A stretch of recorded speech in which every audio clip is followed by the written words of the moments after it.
প্রবাসী ভাইরা যারা ভাবছেন বাড়ি করবেন তাদের জন্য এই ভিডিওটা। প্রবাসী ভাই বিশ্বাস করে কন্ট্রাক্টরকে কাজ দিছে। কাজ নেওয়ার আগে খুব সুন্দর সুন্দর কথা বলে কাজটাও কন্ট্রাক্টর নিছে, কিন্তু যখন কাজ করতেছে তখন দেখেন কাজের কি বেহাল দশা। প্রবাসী ভাই দেশে নাই, শুধু দেশের মহিলা মানুষরা আছে, তারা ঠিকমতো কাজ বুঝে না। তো ওনারা যেইভাবে পারে তাদের মন গড়া মতো কাজ করে কোনোভাবে মালিককে বুঝ দিতেছে। কিন্তু দেখেন সৌভাগ্যবশত মালিক এটা দেখতে পারে, যদি না দেখতে পারতো এখানে ঠিকই সিমেন্ট দিয়ে এটা হাইট করে ফেলতো।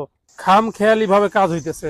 দেখেন এখানে কত বড় একটা ভুল করছে। দেখেন এই যে কলাম পুরোপুরি ঢালাই হয়ে গেছে, কিন্তু যখন কলামটা ওনারা ঢালাই দিছে, এই ঢালাইয়ের সময় কলামের গোড়াতে বালু ছিল অথবা মাটি ছিল, এটা তারা পরিষ্কার করে নাই। দেখুন এখানে এখন বাসের কঞ্চি ঢুকে দিতেছে, এই কঞ্চিটা পুরোপুরি ঢুকে যাচ্ছে। দেখেন তার মানে আপনার এই গ্রেড বিমের সাথে কলামের কোনো জয়েন্ট নাই। যখন আপনার এটা ঢালাই শেষ হয়েছে, ঢালাই শেষ হওয়ার পর যখন বোর্ড খুলছে, বোর্ড খোলার পরে ওটা চোখে পড়ে নাই, কিন্তু যখন এই নিচের ফ্লোর করার জন্য পানি দিছে, সেই পানিটা দেওয়ার পরে দেখা যায় নিচ থেকে শুধু বালু বের হচ্ছে, নিচ থেকে শুধু বালু বের হচ্ছে। তো বালু বের হইতে হইতে দেখা গেল যে নিচে পুরোপুরি বালু বের হয়ে গেল, পুরোপুরি একটা গ্যাপ তৈরি হয়ে গেছে। দেখেন এই কলামটা কিভাবে লোড নিবে আপনারাই বলেন। এখন যদি বাড়ির মালিক এটা না দেখতো তাহলে কি হইতো, ওনারা কি করতো, এখানে একটা প্লাস্টার মেরে দিত অথবা সিমেন্ট মেরে দিত। সিমেন্ট মেরে এই কলামটা এইভাবেই রাখতো, ভবিষ্যতে এই কলামটা তার লোড নিতে পারতো না, ভবিষ্যতে এখানে ক্র্যাক করতো অথবা এইটার কারণে পুরো বিল্ডিং ফেল করতো।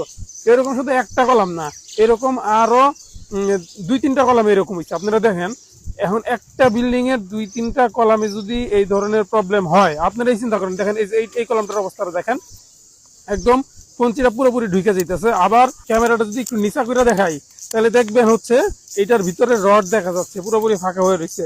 তো এখন এরকম যদি ফাঁকা থাকে সেই ক্ষেত্রে তো এই কলামটা লোড নিতে পারবে না। দেখেন এই যে ভিতরে রড দেখা যাচ্ছে, দেখছেন এই যে অবস্থা। এই হচ্ছে কাজের মান। কাজ নেওয়ার আগে তো সুন্দর সুন্দর কথা বলছে যে সবচেয়ে ভালো কাজটা আপনারাই করে দিব, আমাদের চেয়ে ভালো কাজ কেউ করতে পারবে না। মানে এরকম নানান কথা বইলা প্রবাসী যে ভাইগুলো আছে, যে ভাইদের কাছ থেকে মানুষ আসলে কাজ হাতায় নিয়ে যখন কাজ করার সময় মন গড়া মতো নিজেদের ইচ্ছা মতো কাজ করে। এখন এই কলামটা ভাইয়া আবার নতুন করে করতে হবে।